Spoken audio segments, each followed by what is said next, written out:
नेपाल में आपातकाल जैसी स्थिति उत्पन्न हो गई है। सड़कों पर जेनजी यानी कि नौजवान उतर आए हैं, अपने लिए मांग कर रहे हैं कि ये जो सोशल मीडिया पर बैन लगाया गया है इसे हटाया जाए। सोशल मीडिया बैन के बाद काठमांडू में कर्फ्यू लगा दिया गया है। 14 की जान जाने का दावा किया जा रहा है और सोशल मीडिया बैन के विरोध में काठमांडू में ये प्रदर्शन देखने को मिल रहा है। ये नाराजगी ओली सरकार से है कि सोशल मीडिया पर बैन लगाकर हमारे बोलने की आजादी को छीना गया है। यहाँ सिर्फ ये ही एक मुद्दा नहीं है, पहले भी प्रदर्शन ओली सरकार के खिलाफ होते रहे हैं। हमारे साथ एक खास मेहमान जुड़ रहे हैं, उनसे चर्चा करते हैं। खुशबू ओली जी काठमांडू से लाइव जुड़ रही हैं, राष्ट्रीय प्रजातांत्रिक पार्टी से। खुशबू जी, ये प्रदर्शन अब बहुत उग्र हो गया है, ओली सरकार के लिए वेकअप कॉल है, लेकिन जैसा शूट एंड साइट का अभी आदेश है उसको देखकर नहीं लग रहा है कि वेकअप कॉल उसको समझ रहे हैं। जी बिल्कुल, ये अभी तक का सबसे हॉरिबल सिचुएशन हमने देखा है। इससे पहले भी हमने प्रोटेस्ट डेमोन्स्ट्रेशंस देखे हुए हैं। 62-63 में जो राजशाही के खिलाफ हुआ था उसमें भी 6 दिन तक सरकार ने गोली चलाने की आदेश नहीं दी थी। ये 19 दिन का आंदोलन था। अभी ऐसा क्या आवश्यकता आ गई कि ओली सरकार ने 4 घंटों में असुर गैस फायर की और गोलियां चलाई, रबड़ की गोलियां, डायरेक्ट बुलेट्स फायरिंग हुआ है कि ऐसा कैसा हो गया? ऐसे कैसे सिचुएशन एस्केलेट हो गए कि बच्चों से इतना क्या खतरा हो गया कि उन लोगों ने ऐसे फायरिंग की और अब तक 9 से 10 लोगों की मौत हो चुकी है।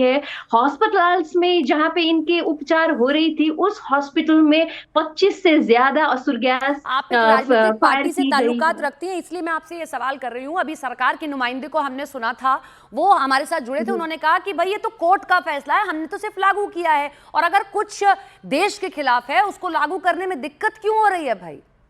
देखिए, ये कोई सोशल मीडिया बैन की सिर्फ बात नहीं है। अगर उन्होंने बैन किया था तो ये जो नियमन सूचीकरण हमें भी पता है कि ये आवश्यक है, पर इनको ये समझना चाहिए ना, अभी ये जो सोशल मीडिया ये सिर्फ इंटरटेनमेंट का एक्सेस नहीं है। इन लोगों का समझ क्या है कि ये तो समझते हैं कि सोशल मीडिया सिर्फ वीडियोस देखने के लिए, इंटरटेनमेंट के लिए, पर सोशल मीडिया तो यहाँ पे हजारों नागरिकों के लिए तो आय, शिक्षा और एक प्रोफेशनल जॉब के हिसाब का स्रोत था ना। तो सरकार का प्रतिबंध जो हो गया, ये तो जीवन यापन में ही बाधक बन रहा था। और उससे बड़ी बात की जो परिवार बाहर है, 70-80 लाख जो श्रमिक बाहर है, उन लोगों की कनेक्टिविटी जो परिवार के साथ वो टूटती गई। और ये हमारे यहाँ पे रिजर्वेशन कहाँ है कि इस बीच सोशल मीडिया का बिल, जो नियमन बिल है, अभी संसद में आपका समीक्षा के अधीन है। तो अभी इस वक्त क्या इमरजेंसी आ गई कि इस सरकार को तुरंत ही प्रतिबंध लगाना एक्सटेंड किया था? वो कह रहे हैं हमने एक्सटेंड बार बार किया, हमने उनको कहा कि हमारे यहाँ आकर आप ऑफिसेज बनाइए, लेकिन वो जब नहीं सुन रहे हैं, देश को खतरा होगा तो हमें ये करना पड़ेगा। ये इनसे क्या खतरा था? इनसे क्या खतरा? इनसे ज्यादा खतरा तो हमको नेपाल के ही भ्रष्टाचारी नेताओं से है। इनसे क्या खतरा था? ये तो उनकी जिम्मेवारी है कि वो मेटा से कैसे बात करेंगे, वो कैसे करेंगे, क्योंकि मेटा से ज्यादा आवश्यकता नेपाल के लोगों को था ना इस फैसिलिटी का। मेटा के लिए नेपाल तो इतना व्यवसायिक रूप में इतना बड़ा जगह है ही नहीं कि वो इतना वेस्टेड इंटरेस्ट लेके आए। हालांकि हम चाहते हैं कि वो रजिस्ट्रेशन हो, टैक्स पे कर रहे हैं नेपाल में। आपको मैं बता दूं, ये असली प्रतिबंध का कारण ये नहीं है, ये कारण राजनीतिक है। ये नेता सोशल मीडिया के माध्यम से नागरिकों में जो राजनीतिक जागरूकता आ रही है ना, और साक्षात्कार से उससे डर रहे हैं। वो जानते हैं कि वो सोशल मीडिया में जो कुछ सामग्री प्रकाशित हो रही है, इससे नियंत्रण करना चाहते थे। ये है इनकी असली बात। और अपने खिलाफ कोई भी आलोचना हो, नकारात्मक कवरेज हो, ये सामाजिक संजाल विधेयक से उनको कंट्रोल करना चाहते हैं। अच्छा, हम लोग ना ऑनलाइन नहीं देख पा रहे हैं खुशबू जी, क्योंकि यूट्यूब बंद है, वहां से कुछ ऐसे विजुअल जो आ रहे हैं हमें कुछ एजेंसीज के थ्रू मिल रहे हैं, वो मिल रहे हैं। आप जरा बताएंगे फिलहाल की स्थिति क्या है, ये जो प्रदर्शनकारी हैं कहां तक पहुंच गए हैं, और क्या आपकी पार्टी ने समर्थन किया? क्योंकि उन लोगों ने कहा 28 साल से ऊपर का कोई आदमी मत आइए, ना हमें राजनीतिक पार्टी चाहिए कोई।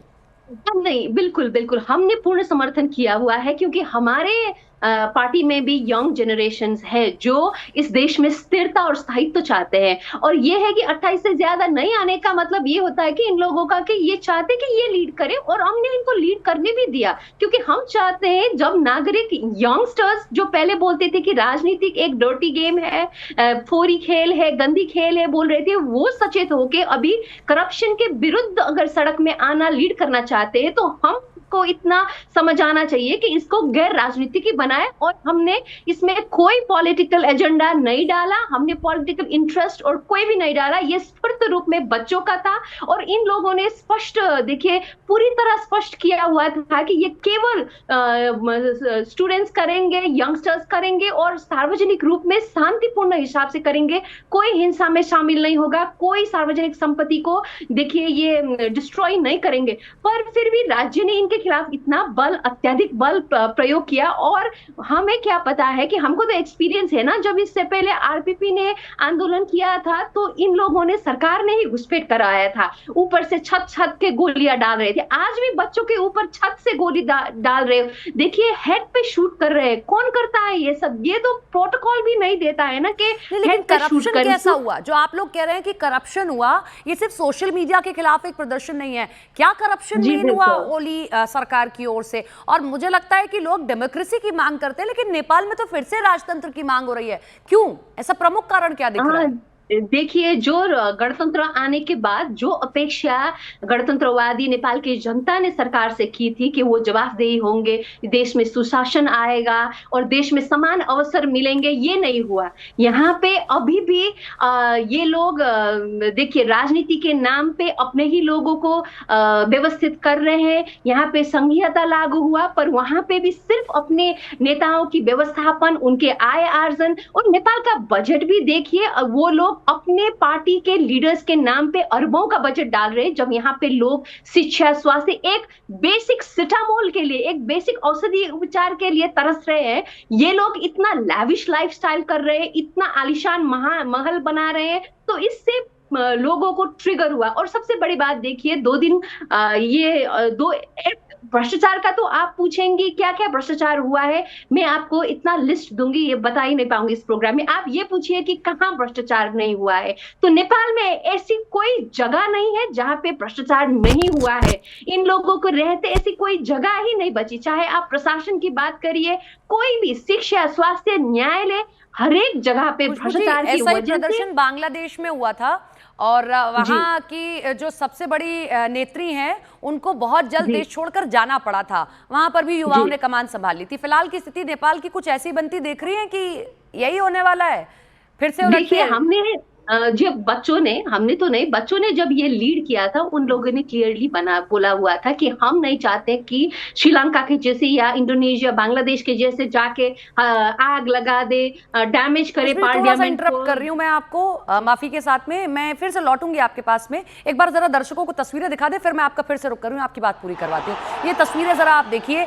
आज नेपाल की सड़कों का यही हाल है, और खासतौर पर काठमांडू का। काठमांडू में सभी के सभी नौजवान सड़कों पर आ गए हैं, और ये गुस्सा शुरू होता है सोशल मीडिया को लेकर, लेकिन ये गुस्सा सिर्फ सोशल मीडिया नहीं, ओली सरकार के खिलाफ।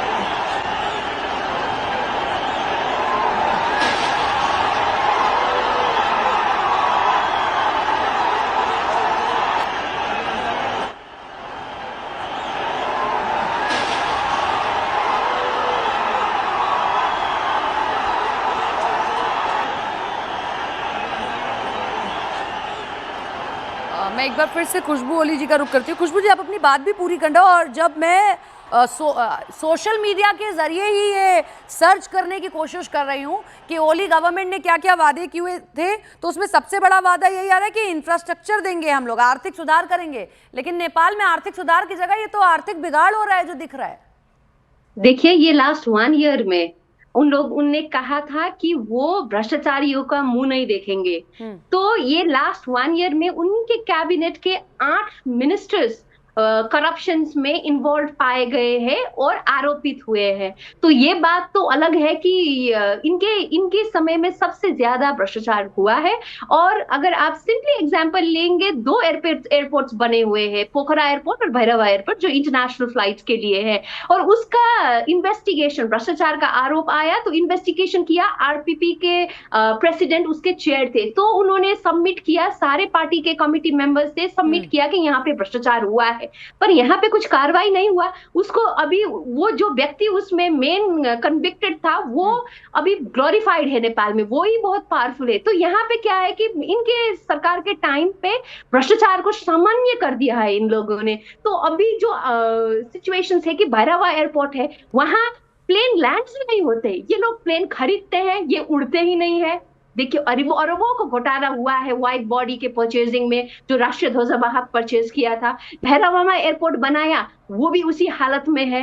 ये तो ऐसी कोई जगह ही नहीं है। चाहे न्यायालय देखिए और शिक्षा के हालात देखिए अभी क्या है इस देश में, सरकारी विद्यालय का हालत देखिए, स्वास्थ्य के हालत देखिए। हम तो इतना एडवोकेसी करते करते थक गए कि अभी जब बोलते हैं ना यहाँ अरब का भ्रष्टाचार हुआ, ये लोग को लगता है कि ये सामान्य है, और जो भ्रष्टाचार करता है वही सम्मानित है इस देश में। खुशबू जी, आप भारत के साथ सीमा शेयर करते हैं और हम ये जानना चाहते हैं, हमारे भारतीय दर्शक भी, क्योंकि रोटी बेटी का नाता है हमारा आपसे, कुछ मदद इधर से, कोई मदद आप चाहते हैं या नेपाल की मदद हो सकती है आपको लगता है?